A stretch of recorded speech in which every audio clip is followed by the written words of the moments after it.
The one that I used to sing as soon as I'd sit down to rock them would be, oh, there once was an Indian maid, a shy little prairie maid, who sang a lay, a love song gay, while on the plains she whiled away the day.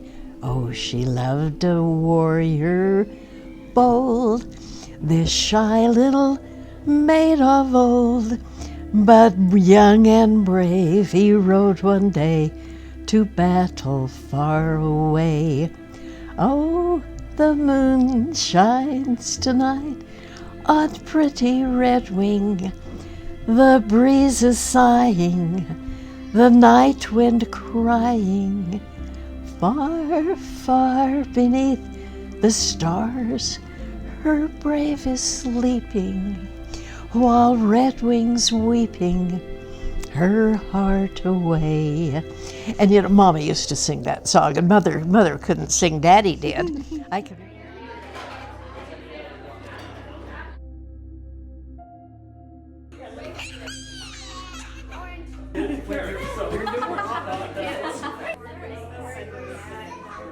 What year were you born? 1933, December 27th. What is your earliest memory? Of being a child? Just Of whatever? Your earliest memory. I could remember Daddy pulling me on the sled. Mm-hmm. We had walked over to a grocery store. We lived in Salt Lake. And he pulled me on the sled. And then coming back, he kept pulling me on the sled. And I don't think we bought many groceries, but that's one of my earliest memories. When I was 5, we moved to Bountiful, and then Daddy died when I was 7, and so Daddy died in May, and that fall we moved into a house that had just 1 bedroom and 1 bath. It was a small house, but there was a coal stove and a coal stove in the kitchen, and those were my nightmares. The coal stove in the kitchen, the only way you could tell if it were hot enough to bake a cake was to open the oven and put your hand in. And I wasn't very good at that. Or if I would make pudding on the top of the stove, I burned more pudding because you couldn't have any idea, and there was nothing you could do. Because generally a truck would bring in a ton of coal and take it out to the coal shed. But this time, I don't know if she didn't have any more money. And anyway, I had to pull that red wagon, and it was down Center Street and down to 200 West in Bountiful, either 200 or 300 West. And they put the coal in the wagon, and then I had to pull it all the way back home through town, and I was so embarrassed.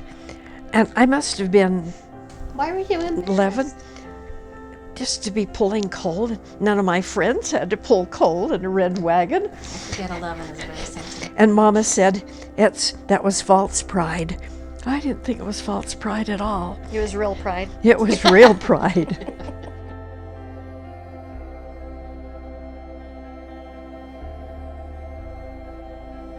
I found that centrifugal force, if I put the coal in the coal bucket, and this was when I was 7 and 8, that if I twirled around all the way in from the coal shed into the house, that I could carry more coal than if I just put it in the coal bucket and carried it in.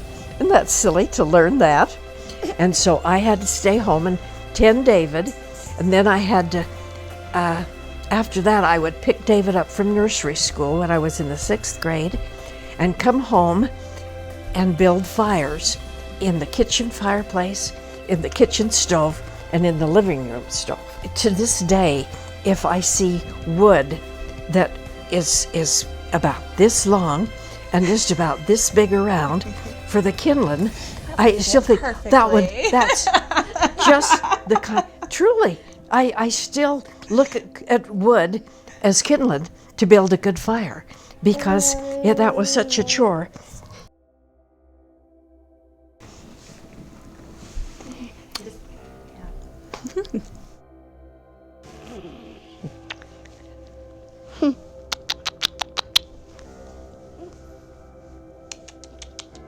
What was one of your favorite games to play when you were little? I did like to play Monopoly. I do too. Do you? Really? And I like to play Sorry. Have you ever played Sorry? Yep, I have it. Do you? I like to play Sorry. And one summer, my mother finally went to work, and I had to take care of my little brother who was 7 years younger than I was. And I was 12 and he was 5. And I played a lot of rummy with him.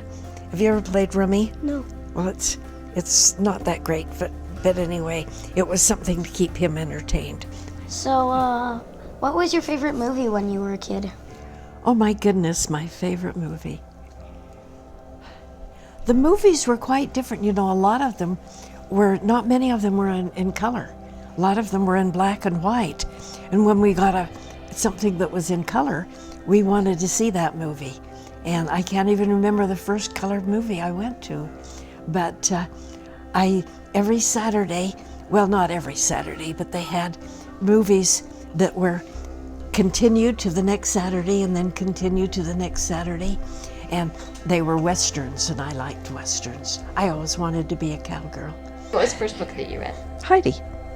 So where did you get it?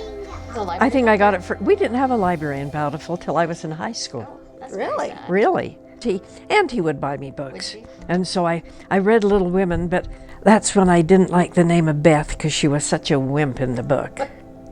So that's why it's always Beth Ann, never Beth. Always Except Beth for Ann. Bob, who called her Bethy. That Daddy. And finally I told him, Bruce, my name is Beth Ann. Was this before or after you were married? Before. Have you ever swam in the Great Salt Lake? Well, you don't swim in the Great Salt Lake, but I've certainly floated in the Great Salt Lake That's several times. In fact, when I was in high school, we would go out to the beach, but they didn't have showers then.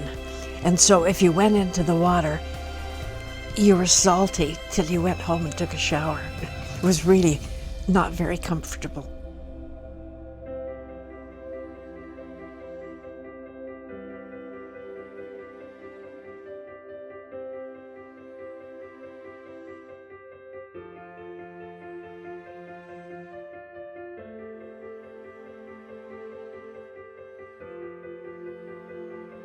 I was, 16 and David was 9 and almost 10.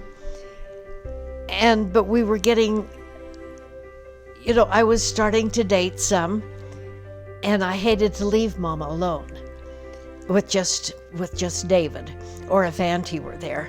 But it just made me uncomfortable to think that she was alone. And then Dad had his shop right next to the city office building where Mama worked. And she had tended his children when she was a teenager. When his children were little, he was 13 years older. And it was really comforting to know Mama would be taken care of. And David and I had kind of made up our mind that we would do whatever we had to do to make Mama happy.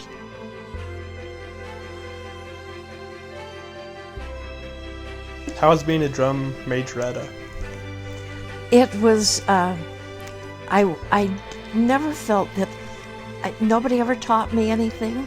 And my brother had been a drum major for the band, several years before. Yeah. So I used his baton, but the baton that he had was metal.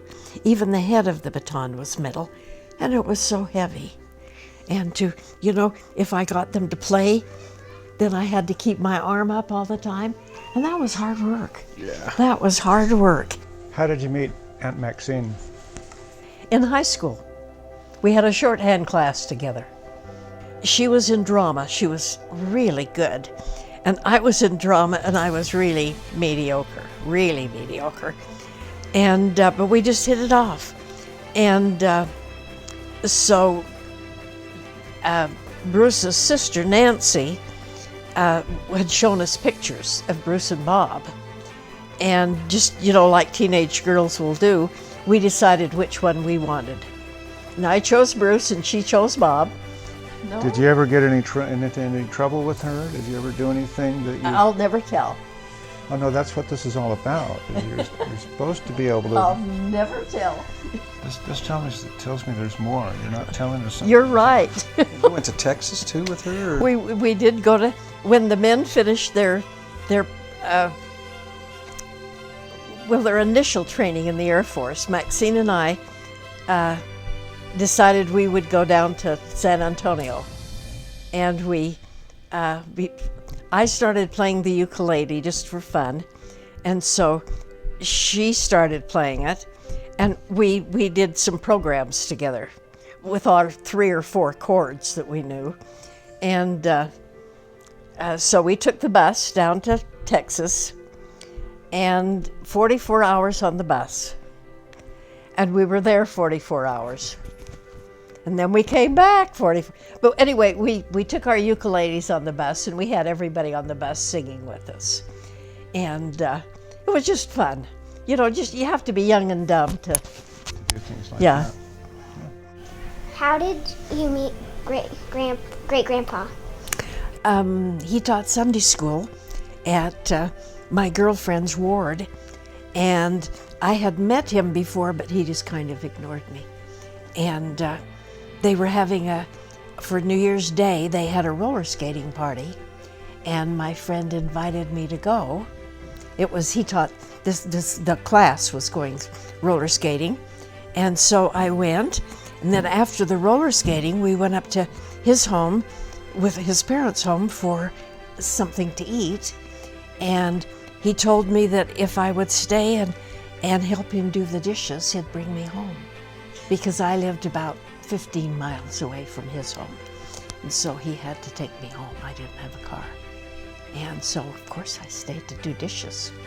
And he took me home. And he was tall and very handsome and black hair like your dad, but he didn't have a beard then. And So, besides Dad, how many other guys did you bump lips with?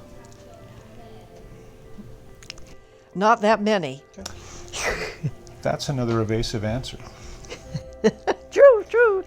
Now, did some of these boys that you may have bumped lips with, are they ones that got you in trouble with things that you don't want to tell us about? No. I was really a straight arrow as far as that was concerned. Yeah. Inquiring minds want to know. Yeah, true. But no, I really, in fact, when a kid I had liked for a long time in high school, after I got engaged, I saw him and he said, "Well, did you finally let him kiss you when you got engaged?" So I did have a reputation for not kissing them. I had a question. Uh-huh. If you had finished college, what would you be interested in studying? I was really interested in business law. I was interested in law, and I worked for a finance company, and they offered to pay my way. It would have been a night school, but I decided to get married instead. At the finance company, I made $200 a month, which was really a high salary at that time for a woman. The only women that made more were law clerks. I know Dad went to medical school when you had 5 children. I was pregnant with her 5th. You was pregnant with Shelley. No, I was pregnant with Stacy. With Stacy. And then you had Shelley while you were in medical school, and right before Dad graduated, you had Annie. Right. How did you handle that?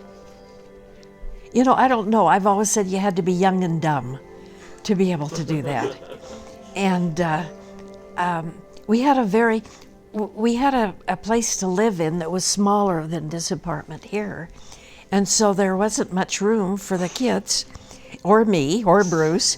And but we planned pretty carefully.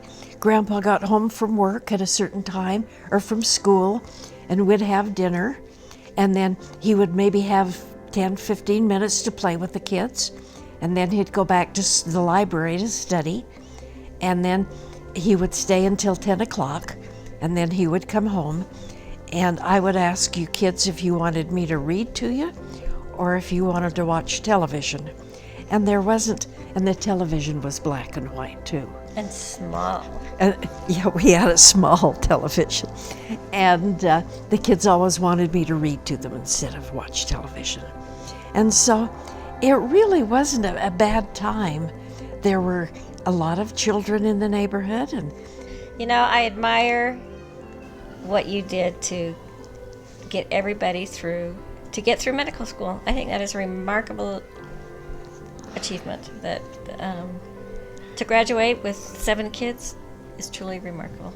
it embarrassed the dean of the medical school because you weren't supposed to even be able to read the paper. Sometimes I'd just meet him when he'd pull in on his bike, and I'd say, "Let me go for a ride." And so then I would go for a ride for a half an hour, and then he'd have the kids. But other than that, the kids, one nice thing about getting old, you forget the negatives. I was telling Leslie today. You forget the negatives. So. Mom, Dad was an identical twin, Right. and he had a really close relationship with Uncle Bob. How did you feel when you realized right before we were born that you were having twins? I didn't know till the one was born, till Jean was, One of us. when Jean was born, and the doctor said, "The uterus isn't contracting down the way it should be. Would you check it?" And the nurse checked, and she said, "There's another one." And Jane got up to 6 pounds more quickly than you did, and I couldn't they wouldn't let me bring just one home. I had to wait till you were both at. Wow, things have changed. They've changed, and I didn't ever even touch you until the day I brought you home, which I really think it's so much better now, so much better now. And but Daddy was gone this one time.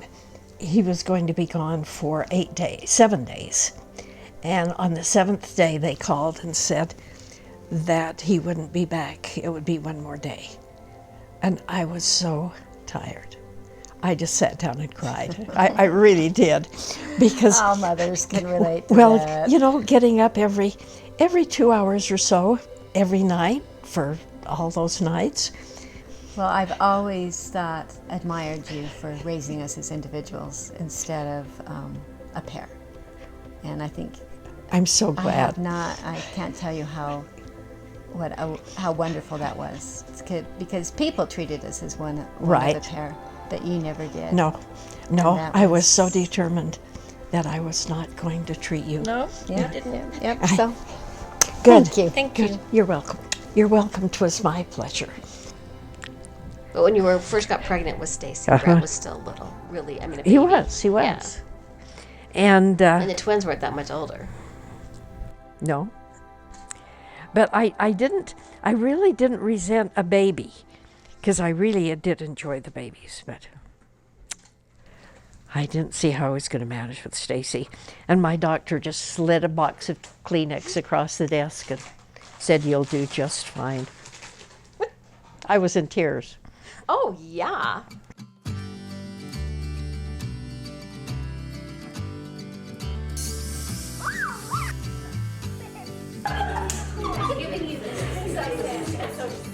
I wanted to ask you about your mom, too. Oh, I wanted to ask you what's the best thing you learned from your mom. probably the best is she was a happy mother, and she was very optimistic. And I can remember, and I've thought of this several times, especially since Bruce died, that she said, all Daddy had to do was just hold me, and everything was okay. Oh, that's lovely. Isn't that lovely? Yes. You know, you did have some perks being the oldest, I did. I'm not denying that. but even though you were neglected. I'm not saying I was neglected. I never felt neglected, Mom. I never did. I felt like I was left to fend for myself, but that didn't bother me. You like that? I liked Maybe it. you preferred it. Probably preferred it. Gee. I loved the dinner time when they were teenagers. I would do that again, but we do it again. You know, when we have dinner with our kids, they still tell us what they did and learned in church that day, and about school and just different things. The sailboat, I don't know if I'd do again, even though Matt learned to walk on the waterbed.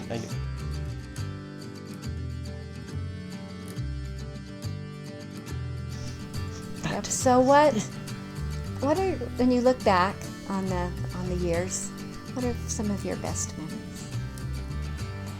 You know, you kids playing games, playing pinochle and cribbage or whatever, and my reading.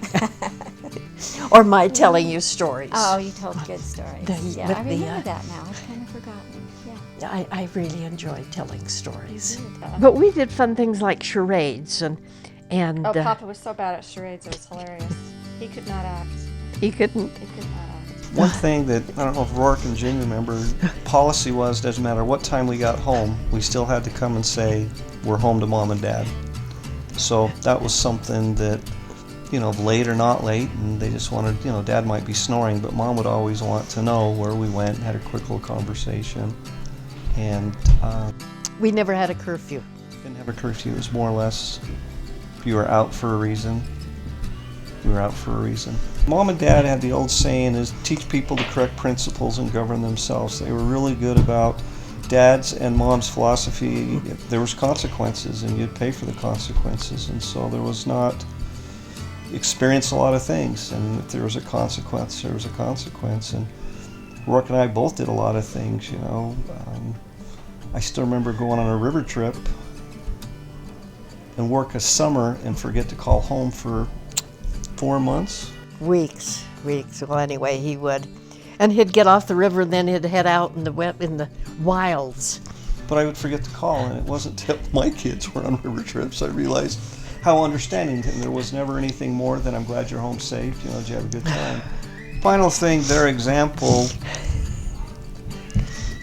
prevented me from doing a lot of things not to disappoint them, okay? Because there was a lot of situations that we were all in that, but the thought that Mom and Dad wouldn't want me to do it and they trusted me helped me make a lot of right decisions. And I also remember making one box of Jell-O. I think that was the only box stuff that we ever used was Jell-O. Yeah, and pizza. No, I made puddings. The puddings were boxed. Yes, puddings. they Yeah, were. box Yes, puddings, they were. yeah. But, oh yeah, when we do the pizza. But I remember that one box would feed all 9 of us. That's crazy. And now I use a double batch just for me. I love Jell-O. Oh, and tapioca pudding. Oh, yes. Did you grow up with tapioca pudding? I did as a child, I Really? did. Oh, yeah. And rice pudding. So those two are, yeah. They were our desserts. So that was Papa's too? Because Papa loved rice pudding. I don't know. I think it was, I made it because I liked it. And Papa liked it. And Bruce liked it. But when you were little, don't you remember cooked cereal with a scoop of ice cream in? Or Oh yeah, I loved Or it. chocolate chips? And it was always cream of wheat. And I was impressed that when I finally found out that Mom hated the texture of cooked cereals. Any cooked cereal. She hated it, and she just did it for us. She didn't do it. She'd No, never eat it. I just was so determined you would eat healthily, or healthy, or whatever. Yeah, that's what the ice cream came in handy. That's when the ice It was cream, milk. because I hated it.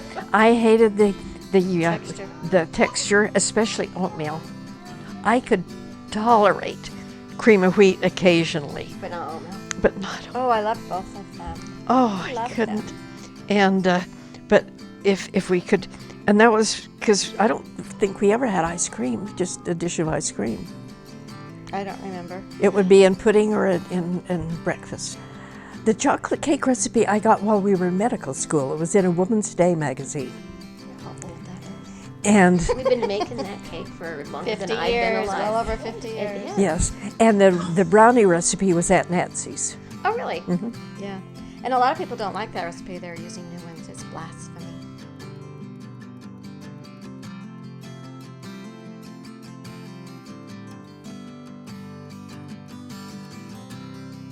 Well, so I remember in our family there's a lot of laughter. And I remember with you that the more tired you get, the more you would laugh. You would get a little loopy. I do. I did, and I do. And I still do. Brett, one time, he wouldn't shut up. We were on a trip, and he wouldn't shut up. And I told him I'd give him a dime for every mile that he was quiet. And so but then he started pantomiming. And I laughed so hard because he really was a good mimic. And anyway, I just laughed and laughed and laughed and laughed. But you always had music, too. Yep, we always had music. We had music, and I remember we had to turn it off before Papa got home. Well, we couldn't. The music that the kids listened to, Bruce wouldn't listen to. So Sundays, though, we listened to classics. Yeah, but Dad wouldn't listen to your country western stuff either. No, never. No, but when he got home, he could tell how I was doing because I would have a Johnny Mathis and a Johnny Cash and a Carmen and just the stack of records would be different. Oh yeah, the best thing you told me is you made a deal that that only one of you could be mad at a time. And that really worked for us. I thought that was awesome. I thought, it's and you said it wasn't fair for the kids if you were both mad. No. So. No, but we would take turns. Being that if I had a bad time and it was his turn, if he came home and he'd had a bad day, oh, that's right. It's his turn. It's his turn. So how did you do the whole thing? We'd kneel down for family prayer, and then you would always kiss after prayer. How did that? And hold hands during prayer. Well, we started having prayer before we were even married. Did you always kiss each other after the prayer? We did. What? You didn't kiss over the altar? Well, they did. That was the first time after they were married they were kissed. Oh.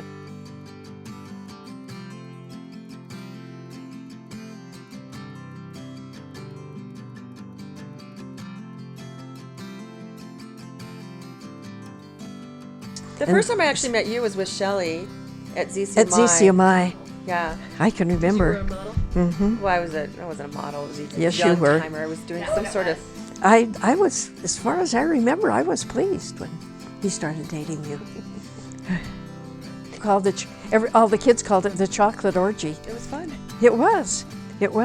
But the first time... It's a lot of screaming kids. The first time Bruce did it, I was so angry with him. I'd been to Singing Mothers and came home and I had it all, the fondant was ready and I was going to teach them how to do tempering the chocolate and I got home and Bruce had all 7 kids around the picnic table playing with the chocolate and the fondant. And in many ways he was thoughtful.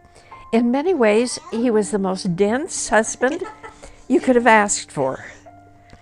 Annie and I were talking about this, but the first year we were married, on the 14th of every month, he stopped at the PX and got something for the kitchen for me.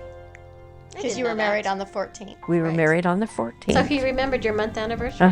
Every month. He was really kind of sentimental, wasn't he? He was, in many ways, and with the carnations.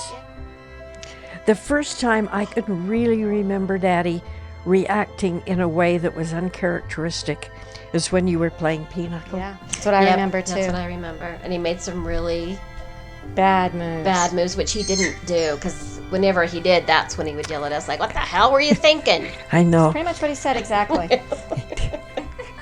And he stood up and was kind of going around the table, and he was so upset. He was really agitated. Yeah, he was looking at his cards, and you could tell they did not make sense to him. And he put them down, and he wouldn't play anymore, and he didn't say anything. He was just that was the first time that was the. So that was my first time too. Was it? Yeah, absolutely. I had it was pretty scary, just because it was so to me. Atypical. It was so different. Papa had never done that before, so. But I can remember one night when we were here. But when we came to Tucson, I think the last time when he left the clothes in Tucson, in Mexico,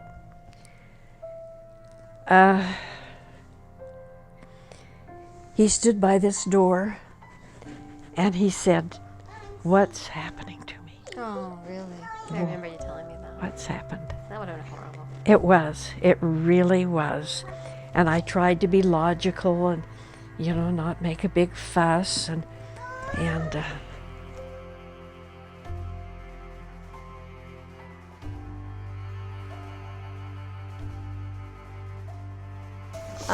Mom, it's been about 18 months since Daddy died. 18, 19. How are you doing?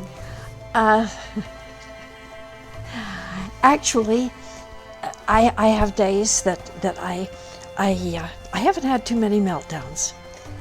He loved you so much. He did. You were everything that he ever wanted and everything he ever needed. And he was very lucky to have you. Well, but I still will. I used to love in the mornings to snuggle up to him, and I still will turn over and reach for him. I do, and you just wonder how come, that I. And he would, say, "Can I cuddle?" And he'd say yes, and he'd get himself into position. But before he went into that care center, he'd forgotten all that. My theme, my motto, however you want to say, is trust in the Lord with all your heart and lean not into your own understanding.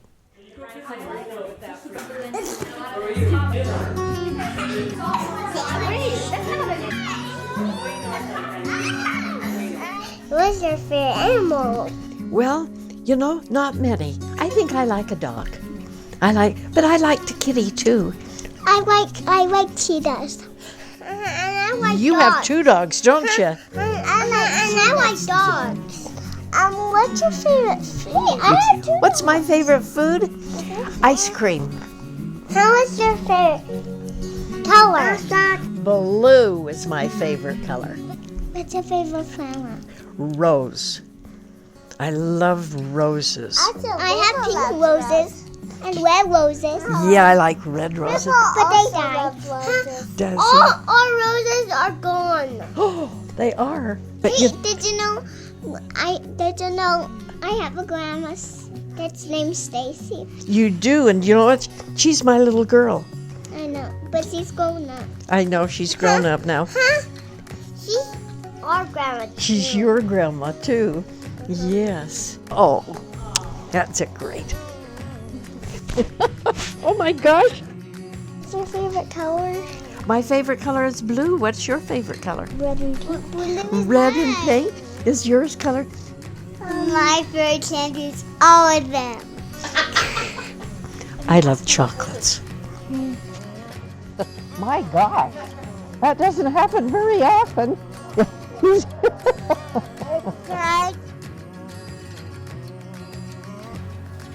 This little piggy had none.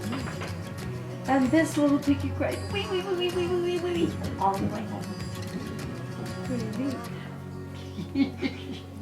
She's not sure what she thinks. My question is, what started your love of quilting? Oh, how much time do you have?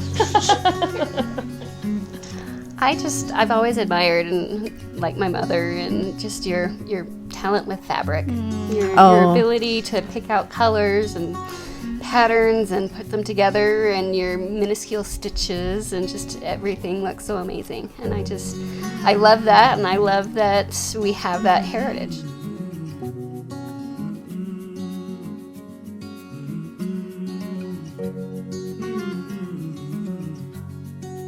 I feel privileged that I got to live with my grandma. Oh goodness, honey. I do, because I lived so far away. You did all those years. Yeah, and I'd come out and I don't even think I realized the bond that you had with your the grandkids that lived here, and so I really got to know you when I lived with you, and I am so blessed because I felt sad when you left. I know. Well, I did. I still even feel like coming here feels like being at Grandma's because I just see all of your things And I have memories. I haven't changed much, have I? Yeah, and I think seeing all these things, all these antiques brings back so many good memories. Oh, good. That it just still feels like Grandma's house, even though it's a whole new address. You've always loved everybody and been interested in everybody, and I think made countless people feel loved and interesting. I don't know. You know, I hope they've known that I cared. But who knows?